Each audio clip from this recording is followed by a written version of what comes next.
ये कहानी है स्नो क्वीन की, जो दुश्मनी की आड़ में पूरी दुनिया को खत्म कर देना चाहती है। आज हम इसी शानदार मूवी को एक्सप्लेन करने वाले हैं। So hello everyone, Kanchan here, let's begin the story.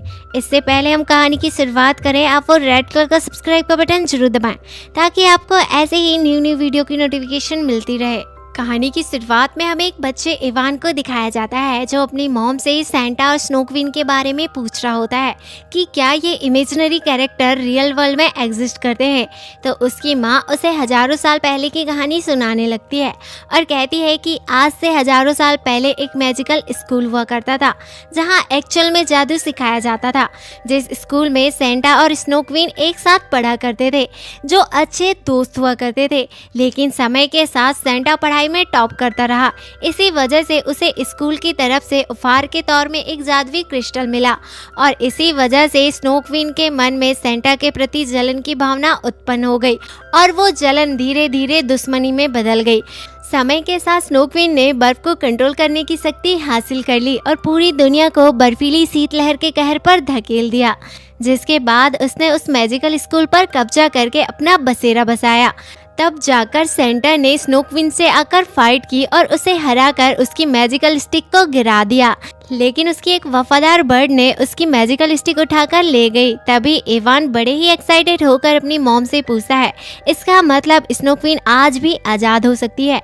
तो उसकी मॉम उससे कहती है कि हाँ बेटा हाँ, अगर कोई ऐसा बच्चा जिसने बर्फ की पावर के साथ जन्म लिया है और अगर वो जैसे ही उस मैजिकल स्टिक को उठाएगा तो स्नो क्वीन आज़ाद हो जाएगी। तभी वहाँ पर इवान के पिता एडमंड आ जाते हैं, इसलिए दोनों माँ बेटे चुप हो जाते हैं। सीन कट होता है, हमें बाबा यागा और उसकी एक साथी किया को दिखाया जाता है, जहाँ किया बाबा यागा से इस जंगल को पार करके बाहर की दुनिया घूमने के लिए कहती है। लेकिन बाबा यागा उसे साफ शब्दों में मना करती है और कहती है कि जब तक कोई इम्पोर्टेंट काम ना हो हम इंसानी दुनिया में नहीं जाएंगे। सीन शिफ्ट होता है, हमें सेंटा की फैक्ट्री को दिखाया जाता है, जहाँ पर गिफ्ट तैयार हो रहे होते हैं। तभी वहाँ पर सेंटा एक वर्कर से बात करते हैं। अगले सीन में हमें एक कपल को दिखाया जाता है, जिनका नाम मैरी और एलेक्स होता है। मैरी अपने हस्बैंड से मेले से नए साल का गिफ्ट लाने के लिए कहती है। इधर हम इवान के डैड को देखते हैं, जो इवान को मेला दिखाने के लिए बाहर ले आते हैं, जहां रास्ते में उनकी मुलाकात एलेक्स से होती है। जिसके बाद ये दोनों बातें करते करते मेले में पहुंच जाते हैं, जहां मेले में दो बंदे एक मैजिकल स्टिक को दिखाते हुए कहते हैं कि जो भी इस मैजिकल स्टिक को उठाएगा वो ना चाहते हुए भी जादू पर विश्वास करने लगेगा। लेकिन एलेक्स और एडमंड को ये सारी बातें बकवास लग रही होती हैं। इधर तो कुछ लोग बारी बारी करके उस स्टिक को उठाने का ट्राई कर रहे होते हैं, पर सारे नाकाम होते हैं। तभी हम इवान को देखते हैं, जो उस मैजिकल स्टिक को उठाने के लिए आगे बढ़ता है और एक ही झटके में उस स्टिक को उठा लेता है। उसके ऐसा करते ही स्नो क्वीन आज़ाद हो जाती है, जिसे देखकर बाकी सभी लोग हैरान रह जाते हैं। इसका मतलब साफ है कि इवान का जन्म बर्फ की पावर के साथ हुआ है। तभी हम एक बंदे को देखते हैं, जो स्नो क्वीन के सामने आता है और उसे हटाने की कोशिश करता है। तभी हम स्नो क्वीन को देखते हैं, जो उसे बर्फ के स्टैच्यू में बदल देती है, जिससे सभी लोग डरकर वहां से भाग जाते हैं। अब स्नो क्वीन की पावर की वजह से लोगों के दिलों में जलन और नफरत बढ़ने लगती है। इधर हम स्नो क्वीन को देखते हैं, जो इवान को अपने साथ ले जाने का सोचने लगती है, पर उसके पिता उसे वहां से लेकर जाने लगते हैं। तभी स्नो क्वीन का एक साथी एडमंड को जादू से एक बर्तन में बदल देता है। इधर एलेक्स ये सब कुछ छिपकर देख रहा होता है। स्नो क्वीन के जाने के बाद वो बर्तन उठाकर घर ले आता है और अपनी वाइफ मैरी को सारी सच्चाई बता देता है कि कैसे स्नो क्वीन आज़ाद हो गई है और वो अपने प्लान को अंजाम देने वाली है। जिस पर एलेक्स की वाइफ मैरी उससे कहती है कि फिर तो हमें बाबा यागा के पास जाकर उनसे हेल्प मांगना होगा। अगले सीन में हमें सेंटा को दिखाया जाता है, जहां वो इवान को एक जगह पर पड़ा हुआ देखते हैं। असल में इवान उनका ग्रैंडसन होता है। जिसके बाद वो उसे उठाकर अंदर ले आते हैं और उससे पूछते हैं कि बेटा तुम यहाँ पर कैसे आए। तभी इवान उन्हें दादाजी कहकर गले से लग जाता है। तभी वहाँ पर स्नो क्वीन आ जाती है और कहती है कि मैं जानती थी कि ये तुम्हारा ग्रैंडसन है, इसलिए तो मैं इसे यहाँ पर लाई थी क्योंकि इसके पास भी मेरे ही जैसे बर्फ को कंट्रोल करने की पावर है। जिसके बाद स्नो क्वीन सेंटा का वो जादुई क्रिस्टल उठाकर अपने स्टिक पर लगा लेती है और उन्हें बर्फ में कैद कर देती है। सीन चेंज होता मैरी और एलेक्स को देखते हैं जो सीधे बाबा यागा के पास पहुंच जाते हैं और उनसे एडमंड को ठीक करने और स्नो क्वीन को रोकने की रिक्वेस्ट करते हैं। तभी बाबा यागा कहती है कि स्नो क्वीन की पावर के आगे मेरा जादू काम नहीं करता है, इसके लिए हमें सेंटा से मदद लेनी होगी। जिसके बाद ये तीनों सेंटा के घर में आ जाते हैं, जहाँ सेंटा को ऐसी हालत में देखकर बाबा यागा घबरा जाती है, क्योंकि सेंटा इकलौते ऐसे इंसान थे जो स्नो क्वीन को रोक सकते थे। जब उनकी स्टिक को देखा जाता है तो वहाँ से क्रिस्टल गायब होता है, जिससे बाबा यागा को सारी बातें समझ आ जाती है कि अब स्नो क्वीन की पावर बढ़ चुकी है।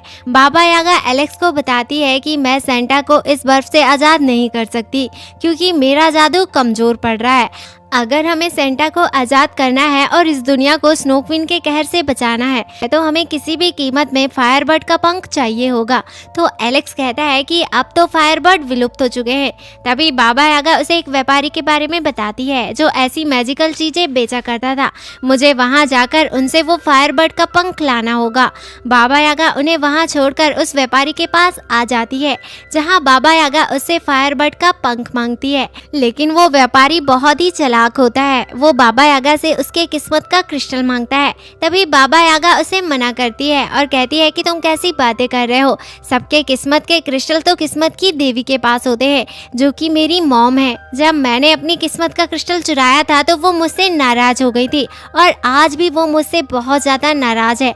मैं तुम्हारी किस्मत का क्रिस्टल वहाँ से नहीं ला सकती। पर व्यापारी कहता है कि मैं कुछ नहीं जानता, अगर तुम्हें फायरबर्ड का पंख चाहिए तो मुझे मेरा किस्मत का क्रिस्टल ला कर दो, वरना मैं तुम्हें वो फायरबर्ड का पंख नहीं देने वाला। इसलिए बाबा यागा को ना चाहते हुए भी उस व्यापारी की बात मानना पड़ता है। जिसके बाद वो उससे ट्रांसफॉर्मेशन वाला पाउडर मांग लेती है और वहाँ से चले जाती है। अगले सीन में हम स्नो क्वीन को देखते हैं जो अपने लिए एक बर्फ का कैसल तैयार करती है। फिर अपने जादू से 4 बर्फीले जंजीरें बनाकर 4 स्नोबॉल को बुलाती है और उनसे कहती है कि इन 4 जंजीरों को तुम दुनिया के चारों कोनों में ले जाओ।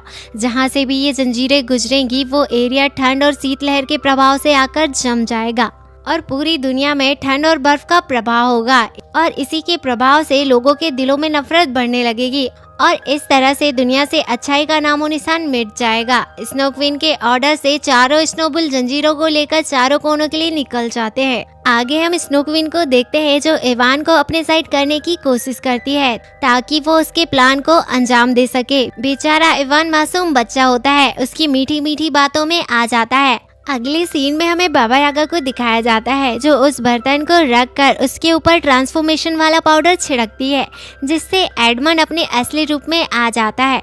अगले सीन में हम स्नो क्वीन को देखते हैं जिसके पास स्नोबर्ड आती है, जहां स्नो क्वीन उसे फायरबर्ड का पंख लाने का ऑर्डर देती है ताकि सेंटा कभी भी उस बर्फ से आजाद ना हो पाए। इधर हम बाबा यागा को देखते हैं जो एडमंड को सारी बातें बताती है और कहती है कि हमें व्यापारी का किस्मत का क्रिस्टल लाना होगा, तभी हमें वो फायरबर्ड का पंख मिल सकता है। तभी एडमंड बाबा यागा से कहता है कि किस्मत तो अपने हाथों में होती है, अगर हम मेहनत करेंगे तो ही हम एक अच्छी जिंदगी जी पाते हैं। एडमंड की ऐसी बातें सुनकर बाबा यागा को एक तरकीब सूझती है और वो एडमंड को उसकी माँ को अपनी बातों में उलझाने के लिए कहती है। तब तक वो व्यापारी के किस्मत का क्रिस्टल वहाँ से चुरा लेगी। बाबा यागा एडमंड का रूप फिर से बदल देती है और उस मैजिकल डोर को ओपन करती है, जहाँ अंदर जाने के बाद ये किस्मत की देवी से मिलते हैं।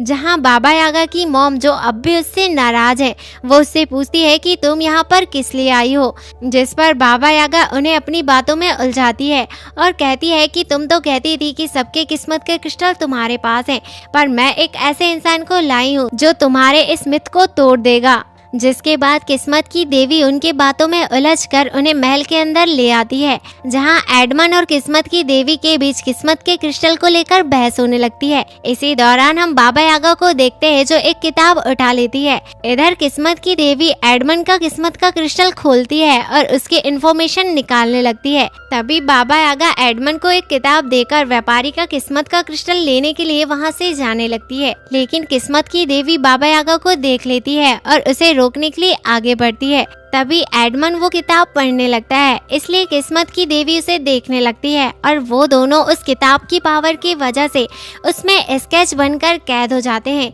इधर हम मैरी और एलेक्स को देखते हैं जो सेंटा की फैक्ट्री में आ जाते हैं, जहां उनकी मुलाकात इवान की मॉम से होती है। उन्हें वहां देखकर दोनों हैरान रह जाते हैं और पूछते हैं कि क्या आप सेंटा की फैक्ट्री में काम करते हो।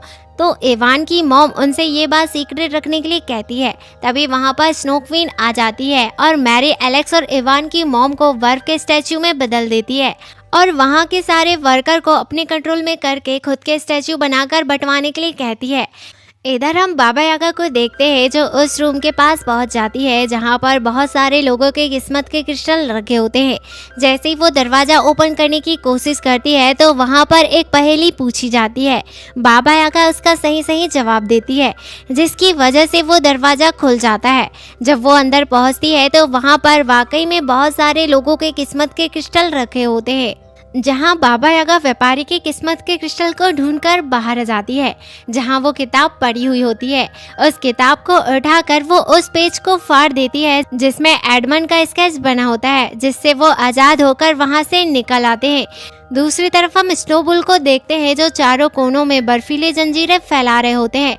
इधर हम स्नो क्वीन को देखते हैं जो इवान के दिल में उसके माता पिता के प्रति नफरत पैदा कर रही होती है।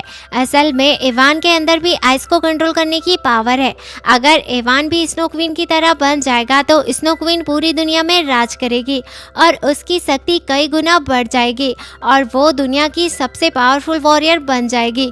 फिर कोई भी वॉरियर उसे नहीं हरा पाएगा।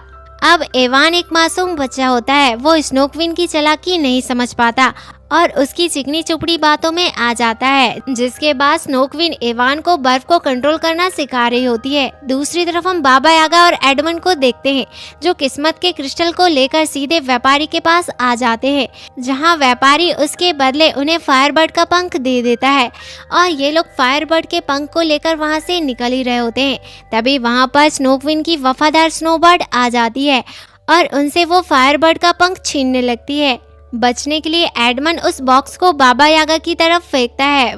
वहीं पर व्यापारी अपने स्टैचू से स्नोबर्ड पर हमला करवाता है, पर स्नोबर्ड उसे मारकर बाबा यागा और एडमंड की तरफ बढ़ने लगती है। तभी हम देखते हैं कि धोखे से एडमंड के हाथों से आग निकल जाती है।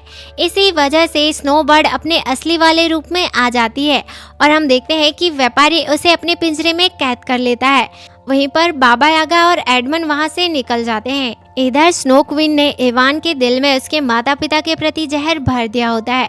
दूसरी तरफ हम बाबा यागा और एडमंड को देखते हैं जो सीधे सेंटा के पास पहुंच जाते हैं, जहां बाबा यागा फायरबर्ड का इस्तेमाल करके सेंटा को आजाद करने की कोशिश कर रही होती है। इसी दौरान यागा एडमंड को सच सच बता देती है कि वो सेंटा का बेटा है, इसी वजह से उसके पास आग को कंट्रोल करने की पावर है, लेकिन तुम्हें उस शक्ति को सही से जगाना होगा। इधर बाहरी दुनिया में सेंटा के वर्कर स्नो क्वीन के स्टैचू बंटवा रहे होते हैं। इधर सेंटा बर्फ से आज़ाद होते ही बाबा यागा से कहते हैं कि हमें जल्दी से जल्दी स्नो क्वीन को रोकना होगा और साथ ही अपने ग्रैंडसन को बचाना होगा। इधर एडमंड इस बात से हैरान होता है कि उसके पिता एक सेंटा हैं, जिस पर बाबा यागा उनसे कहती है कि हमें सबसे पहले इवान के दिल में प्यार वाले इमोशन जगाना होगा, तभी हम स्नो क्वीन को हरा सकते हैं। इधर हम स्नोबॉल को देखते हैं जो चारों कोनों में बर्फीले जंजीरें फैलाकर लौट आते हैं। वहीं पर हमें स्नो क्वीन को दिखाया जाता है जो इवान को राजकुमार घोषित करती है और कहती है कि अब से ये दुनिया हमारी है और हम ही इस दुनिया में राज करेंगे। तभी वहां पर बाबा यागा और सेंटा एडमंड आ जाते हैं, लेकिन तब तक स्नो क्वीन इवान को सिंहासन में बैठा चुकी थी, इसलिए स्नो क्वीन की पावर कई गुना बढ़ चुकी थी, जिस पर स्नो क्वीन सभी से कहती है कि अब तुमने बहुत देर कर दी है, अब मैं ही इस दुनिया पर राज करूंगी। इधर बाबा यागा और सेंटा रानी से भेंट जाते हैं। वहीं पर एडमंड अपने बेटे इवान को समझाने की कोशिश करता है। इधर हम स्नो क्वीन को देखते हैं जो बाबा यागा की तरफ अपने चारों बुल को भेज देती है, जहां पर बाबा यागा अपने जादू से एक बुल को मार देती है, जिसके बाद वो बाकी के बुल से भी लड़ने लगती है और बाकी के स्नो बुल तेजी से बाबा यागा की तरफ बढ़ने लगते हैं। तभी बाबा यागा को एक तरकीब सूझती है और वो एक बेरी खाकर वहां से गायब हो जाती है। इसी वजह से दो बुल आपस में टकरा कर चकनाचूर हो जाते हैं। इधर हम सेंटा को देखते हैं जो स्नो क्वीन को समझाने की कोशिश करता है। दूसरी तरफ एडमंड को दिखाया जाता है जो इवान के पास जाकर उसे समझाने की कोशिश करता है, लेकिन इवान पूरी तरह से स्नो क्वीन के वश में होता है और वो इवान को धुतकार कर वहां से जाने के लिए कहता है। तभी एडमंड उसे बचपन की लोरी सुनाने लगता है। दूसरी तरफ हम बाबा यागा को देखते हैं जो आखिरी बचे हुए बुल को भी मार देती है। इधर हम स्नो क्वीन को देखते हैं जो सेंटा को जान से मारने वाली होती है। तभी हम इवान को देखते हैं जो अपने पिता की लोरी सुनकर उनसे गले से लग जाता है, जिससे स्नो क्वीन की पावर पूरी तरह से कम हो जाती है और वो सीधे एडमंड के पास आती है और उसे कहती है कि तुमने मेरे सारे किए कराए पर पानी फेर दिया, जिसके बाद वो उसके ऊपर अटैक करने लगती है। तभी एडमंड के हाथों से आग निकलने लगती है क्योंकि उसके पास भी आग को कंट्रोल करने की पावर है। अब हम स्नो क्वीन को देखते हैं जो एडमंड के अटैक की वजह से उसकी स्टिक वहां पर गिर जाती है। तभी हम इवान को देखते हैं जो उस स्टिक से उस क्रिस्टल को उठाकर सेंटा को दे देता है, जिससे सेंटा की शक्तियां उन्हें वापस मिल जाती है और एक ही झटके में सेंटा स्नो क्वीन को मार देते हैं। इसी वजह से उसकी सारी बर्फीली जंजीरें टूट जाती है और जो शहर बर्फ की तबाही में डूब चुका था वो धीरे धीरे ठीक होने लगता है और पूरी दुनिया से बुराई पूरी तरह से खत्म हो जाती है। सब अपने अपने होम टाउन लौट आते हैं और इसी के साथ इस मूवी की हैप्पी एंडिंग हो जाती है। आई होप आपको एक्सप्लेनेशन पसंद आई हो। अगर आपको एक्सप्लेनेशन पसंद आई तो वीडियो को लाइक और चैनल को सब्सक्राइब जरूर कीजिएगा, क्योंकि आपका एक सब्सक्राइब हमारी इंस्पिरेशन का कारण बनता है।